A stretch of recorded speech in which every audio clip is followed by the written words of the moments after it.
sans nous, les technologues, il n'y a pas de diagnostic. Les médecins ont besoin de nous pour justement émettre des diagnostics aux patients.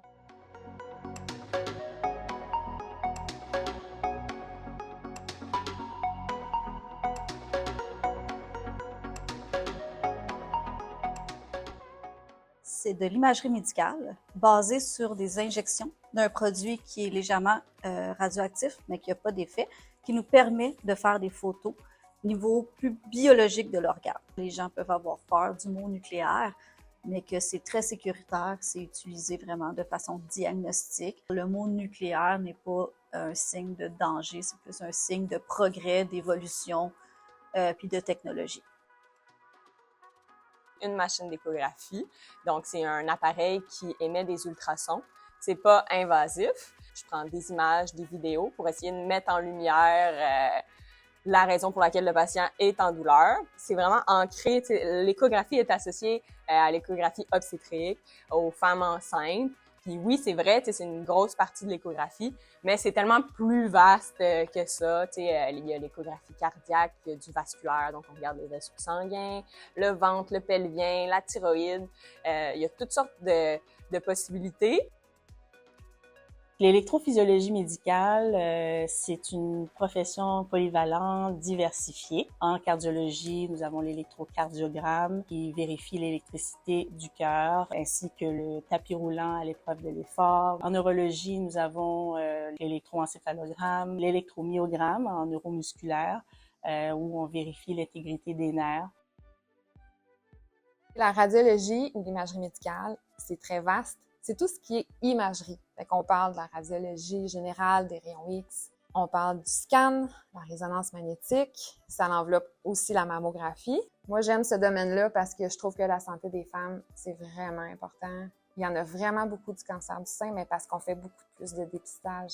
Fait que plus on en fait, plus on en trouve, mais de plus en plus petits. C'est ça qui est beau dans ce domaine-là. Puis il y a des domaines un peu plus spécialisés comme l'hémodynamie, tous ceux qui vont vraiment comme débloquer les artères. Puis il y a aussi l'angiographie. L'angio, c'est vraiment tout ce qui est faire des petites embolies, ils vont débloquer des petites choses. La pratique d'un technologue en radio-oncologie consiste à aider le patient, suivre le patient pendant ses traitements de cancer. C'est nous qu'on fait le traitement en tant que tel. Les technologues qui font la dosimétrie, c'est eux qui planifient la dosimétrie, qui vont s'assurer que tous les cellules saines ne seront pas touchées du tout. 99,9% du temps, c'est des patients qui ont le cancer, qui est déjà un défi en soi d'avoir un cancer, mais les technologues sont là à tous les jours pour les encourager, pour les aider et passer à travers tout ça, parce que nous, on voit les patients à chaque fois qu'ils viennent pour un traitement. Pour un patient, il peut avoir 10 autres professions en arrière de ce patient-là. On travaille constamment avec les physiciens, les médecins, les infirmières, les sexologues, les psychologues. Ce qui est le fun aussi, c'est que les médecins, ils nous enseignent beaucoup. Fait que moi, ça m'apporte beaucoup, ça me permet d'apprendre à tous les jours. Tu sais, c'est vraiment une grande équipe. On travaille avec les gens du transport, avec les brancardiers, avec les infirmiers. Tout ça fait en sorte que le patient peut avoir les meilleurs soins possibles. On est sûr qu'ils sont le plus proches avec les patients. Nous, on est vraiment la première ligne qui est là pour les aider. Peu importe quand tu arrives à l'hôpital pour savoir qu'est-ce que tu passes par l'imagerie la plupart du temps. Soit que tu es enceinte, tu as besoin d'une échographie pour la grossesse. Si tu t'es cassé une jambe, tu vas avoir besoin d'une radiographie.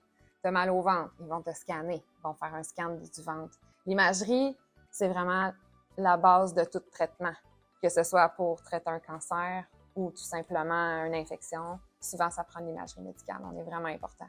Souvent, on a en tête à l'hôpital le médecin, l'infirmière, le préposé aux bénéficiaires, un peu, tu sais, c'est souvent les classiques, mais c'est ça, il y a tellement plus de monde que ça, là. C'est des métiers qui sont peut-être un petit peu plus dans l'ombre, qui sont à découvrir. Qu'est-ce qui me rend heureuse dans mon travail? Bien, il y a plein de choses. Tout d'abord, bien, le fait d'être en relation d'aide avec le patient, de l'aider, de le rassurer. Il y a le fait aussi d'être capable de mettre un doigt sur un peu la raison de parfois des mots qui traînent depuis longtemps. Fait que d'être capable de diagnostiquer question, ben ça me rend contente.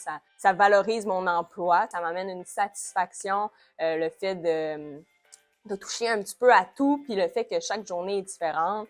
Avec la population qui est vieillissante et les nouvelles technologies, c'est des examens qui sont de plus en plus demandés par les médecins.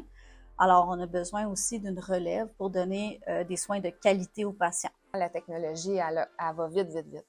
C'est sûr qu'il faut s'adapter à tout ça. On a beaucoup de conférences, beaucoup de formations. C'est vraiment alléchant de voir tout ce qu'on peut, on voit dans le futur, ce qui arrive. Il y a bien des madames qui me disent c'est quand que la mammographie, on va trouver une autre machine. J'en ai aucune idée, mais j'espère que c'est dans un futur proche. Mais pour l'instant, c'est le meilleur qu'on peut faire.